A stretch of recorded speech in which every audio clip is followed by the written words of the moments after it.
The nightmare in Cleveland is officially coming to fruition. And when I say the nightmare in Cleveland, I mean the simple fact that the Cleveland Cavaliers are deciding to start Dwyane Wade over J.R. Smith. And if you all know in my previous video, when I was talking about the acquisition of Dwyane Wade, I applauded the move strictly in a capacity of support coming off the bench. If you were to force Dwyane Wade in the starting lineup, and you can go back to my previous video, I intimated that you will have huge problems going down the lineup, going down the line. And that's what the Cleveland Cavaliers are choosing to do. They are choosing to insert Dwyane Wade in the starting lineup over J.R. Smith, which I completely disagree with. So, as comprised now, their starting lineup is going to include Derrick Rose as a point guard, Dwyane Wade as a shooting guard, Jay Crowder, who's probably going to be a small forward, LeBron James at the 5, and LeBron James at the 4, and Kevin Love at the 5. That lineup doesn't seem so bad until you get to the playoffs, until you start seeing a couple of things. Number one, the spacing is going to be completely 100% off. Derrick Rose cannot shoot threes. Dwyane Wade is not a solid three-point shooter. I believe he's a 31% three-point shooter.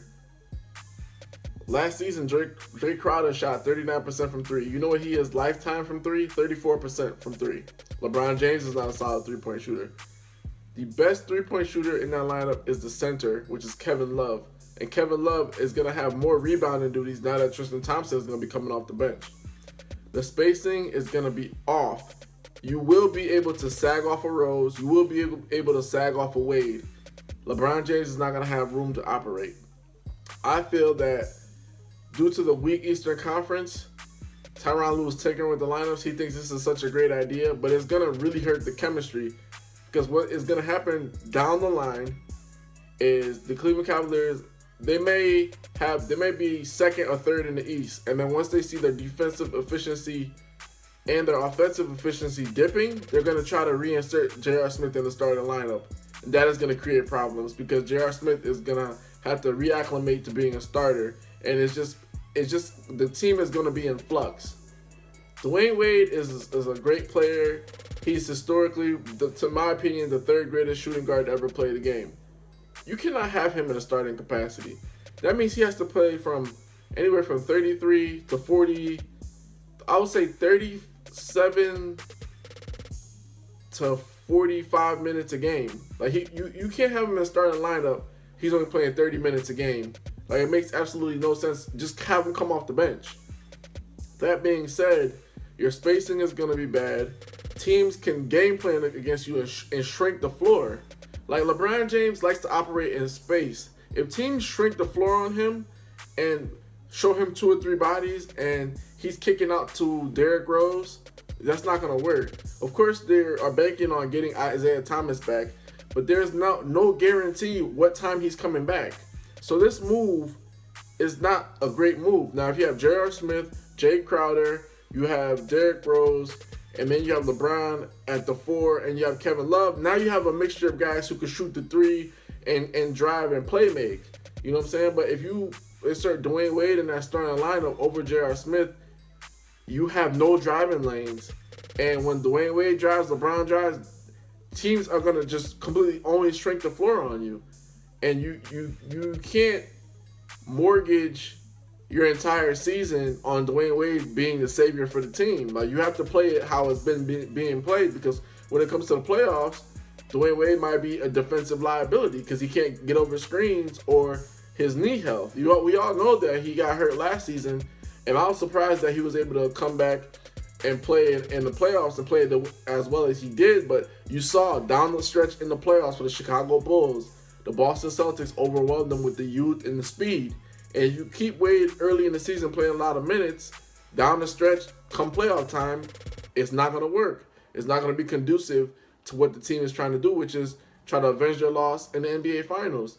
Now, when Isaiah Thomas comes back, that could ameliorate things, that could appease the situation.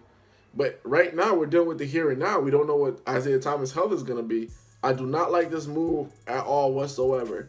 J.R. Smith needs to start because part of J.R. Smith's problem is the simple fact that he's very sporadic. So now if you're making him come off the bench with sporadic minutes, he's even going to be more sporadic. So that whole X factor you think you're going to get a guy that sometimes isn't focused.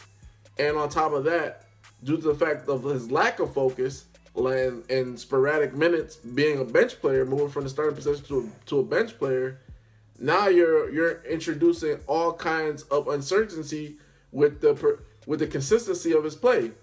So I do not like this move. I think Dwyane Wade should definitely come off the bench. In the playoffs, you could give him starters minutes. But as of right now, he should definitely come off the bench. The Cavaliers are going to have a tough struggle. And even if they win a lot of games and things of that nature, it's the East. But when it comes playoff time and you need guys to hit threes and all these teams are shooting more threes than they ever have been and guys are coming off of screens, you're going to be in trouble. And LeBron James, he's not historically, he doesn't like to play in the post. So that being said, he's going to try to play point forward. That's going to be even more problems because you're kicking out the guys who can't shoot threes. And even if you do get in the post, if you're kicking out to Wade, he can't shoot. If you're kicking out to Derrick Rose, he can't shoot. Jay Crowder had his best shooting season, 39%, and that's not even really consistent. Like, he's lifetime 35% from the three. So you're in trouble. You're in trouble all around. I think Tyronn Lue should definitely revisit this move. And at least if J.R. Smith is coming off the bench, play the minutes 50-50, half and half. 25-25 or, 24-24 because you're going to be in deep trouble if you're relying on Wade to play a lot of minutes. This is Vlad from Hoops Junction, where Hoops meets Hoopla. Like, comment, and subscribe. Let me know what you think about the move. Let me know if you like Dwyane Wade in the starting position. Peace.